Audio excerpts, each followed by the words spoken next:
Friends, तो आज की इस वीडियो में हम एक्सरसाइज 14 के क्वेश्चन नंबर 10 से स्टार्ट करेंगे। तो क्वेश्चन नंबर 10 हमारा, in the given figure A B parallel to C D. जो ए बी लाइन है वो सी डी के पैरेलल है और जो एंगल ए बी ई वो 120 डिग्री है। एंगल ए बी ई मतलब बी, ये हमारा 120 डिग्री है। एंगल ई सी डी मतलब सी वाला एंगल, ये हमारा 100 डिग्री है।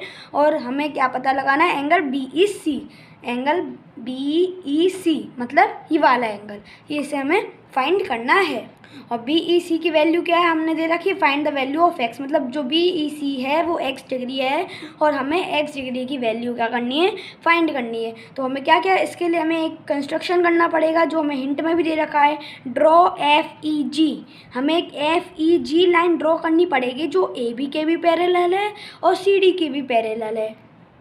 आप देख सकते हो जो एफ ई जी ये वाली जो लाइन है ये ए बी के पैरेलल है बिल्कुल। अगर हम इसे और आगे बढ़ाएं, एक्सटेंड करें, तो ये दोनों बिल्कुल सीधी सीधी चल रही हैं, आपस में टकराएंगी नहीं, तो मतलब ये पैरेलल लाइन है। और ये एफ ई जी हमारे सी डी के भी पैरेलल है। एफ ई जी ये भी सीधी चल रही है, ये भी सीधी चल रही है, मतलब ये F E ji A B के भी पैरेलल है और एफ ई जी सी डी के भी पैरेलल है। और हमारा जो ए बी है वो सी डी के भी पैरेलल है, कुछ भी कह सकते हैं, लेकिन ये तीनों, ये आपस में तीनों लाइन क्या है, पैरेलल लाइन है। अब चलिए देखते हैं बी ई सी की वैल्यू कैसे फाइंड होगी और यहाँ पर हमने कंस्ट्रक्शन क्यों किया है। तो ये हमने इस तरीके से डायग्राम बना लिया और गिवन लिख लिया कि जो ए बी है वो 120 डिग्री है, E C D 100 degree and B E C X degree है, जो कि हमें फाइंड करनी है। ड्रॉ हमने क्या किया है, कंस्ट्रक्शन किया है। यहाँ पे कंस्ट्रक्शन भी लिख सकते हैं कि हमने कंस्ट्रक्शन किया है एफ ई जी का। और एफ ई जी जो हमने कंस्ट्रक्शन किया है वो ए बी के भी पैरेलल है और वो सी डी के भी पैरेलल है। और हम ये भी कह सकते हैं एंगल ए बी वो सी डी के पैरेलल है, सी डी, ये मैंने गलती से नीचे लिख दिया है, ए बी सी डी के भी पैरेलल है, ए बी एफ ई जी के भी पैरेलल है, मतलब ये तीनों लाइन आपस में पैरेलल हैं। अब देखेंगे ये हमारा एक्स मतलब बी ई सी कैसे फाइंड होगा। देखो आपको लग रहा है ये एफ ई जी हमारा क्या है, स्ट्रेट लाइन है। तो अगर ये एंगल मतलब एंगल ए बी ई ये 120 डिग्री है, तो अगर यहाँ पे जो एंगल बनेगा वो भी उसका सम कितना होगा, 180 डिग्री होगा। क्यों होगा, क्योंकि ये क्या है, को इंटीरियर एंगल है। अगर ये 120 डिग्री का होगा तो ये कितने डिग्री का होगा, 60 डिग्री का होगा, क्योंकि ये क्या है, को इंटीरियर एंगल है। और 60 डिग्री का इसलिए होगा क्योंकि को इंटीरियर एंगल का सम होता है 180 डिग्री। और अगर 180 डिग्री में से 120 डिग्री को माइनस करेंगे तो आ गया आंसर 60 डिग्री। तो अब देखते हैं कैसे फाइंड होगा ये वाला एंगल। फिर इसी तरीके से हमारा ये वाला एंगल भी फाइंड हो जाएगा। तो angle A B E plus angle कौन सा, एक इसे नाम दे देते हैं, ये है हमारा एंगल 1 और ये हमारा एंगल 2। अगर हम एंगल ए बी ई में एंगल 1 को ऐड करेंगे तो हमारा आंसर 180 डिग्री आएगा। और क्यों आएगा, क्योंकि ये है कंसेक्यूटिव इंटीरियर एंगल, या फिर हम इसे को इंटीरियर एंगल भी बोल सकते हैं। ए बी ई 120 डिग्री है plus angle number 1 equals to 180 degree. Angle 1 कितना है हमारा, 180 डिग्री माइनस 120 डिग्री, तो एंगल 1 की वैल्यू आ गई 60 डिग्री। ये आ गया हमारा एंगल 1 की वैल्यू, तो यहाँ पे लिख लेंगे 60 डिग्री। अब ये वाली एंगल की भी इसी तरीके से वैल्यू फाइंड कर लेंगे। जो एंगल डी सी ई है वो कितने डिग्री है, 100 डिग्री है।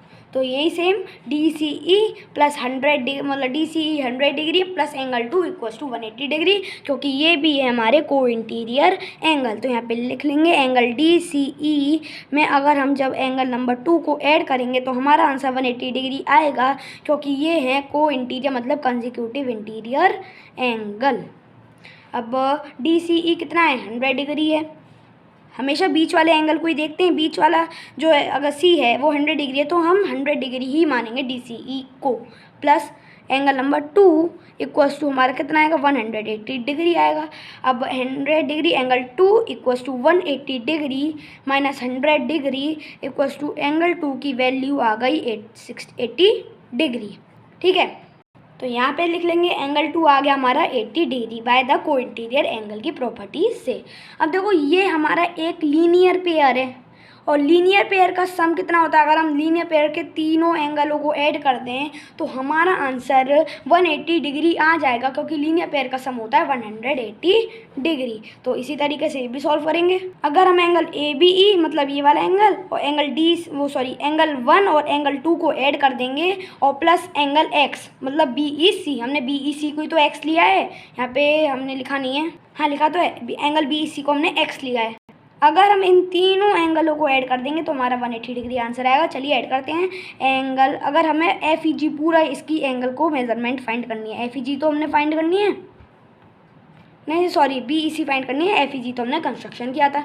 अब angle 1 plus angle number X plus angle number 2 equals to BEC, नहीं BEC, हाँ यस।